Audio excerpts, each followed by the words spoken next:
Jusqu'au 17 février, le Louvre invite Robert Wilson.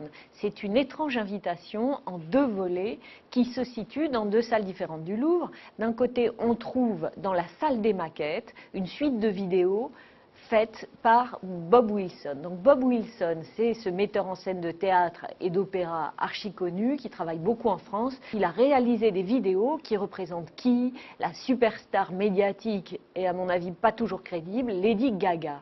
Et en fait, Lady Gaga a revisité à sa manière et surtout à la manière de Bob Wilson certains tableaux classiques qui appartiennent aux collections du Louvre. Bob Wilson a fait un croisement d'images de tableaux connus avec le visage de Lady Gaga. C'est par exemple un portrait de jeune femme, comme celui qu'on voit derrière, d'Ingres, avec le visage de Lady Gaga. C'est une vidéo qui ressemble à une photographie avec des changements presque imperceptibles du visage. Il y a aussi la tête coupée d'un Saint Jean-Baptiste, il y a aussi la mort de Marat, etc.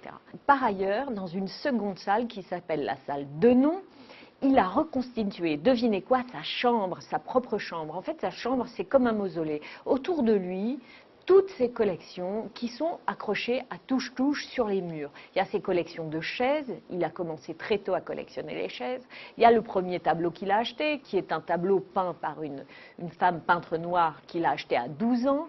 Et il y a une accumulation de souvenirs, comme des photos de Robert Mapplethorpe, qu'il a connu au Pratt Institute lorsqu'il était tout jeune, des chaussures de Marlène Dietrich, et tout ça est accroché tout autour de lui dans sa chambre. Donc pour connaître un peu l'intimité de Bob Wilson, son vocabulaire créatif, il faut voir cette salle tout à fait étonnante qui ressemble au mur du surréaliste André Breton. Le mur d'André Breton, c'est une sorte d'archétype du genre qui est exposé dans les collections permanentes du Centre Pompidou. Et là, c'est la chambre de Bob Wilson. Il n'y a aucune étiquette, donc si vous ne connaissez pas, vous ne reconnaîtrez pas, mais vous verrez les photos, l'art océanien, l'art africain, un gant qu'il a trouvé par terre sur la 5e avenue à New York, etc., etc. Je lui ai demandé, mais pourquoi pas d'étiquette? Parce qu'on ne sait pas ce à quoi ça correspond.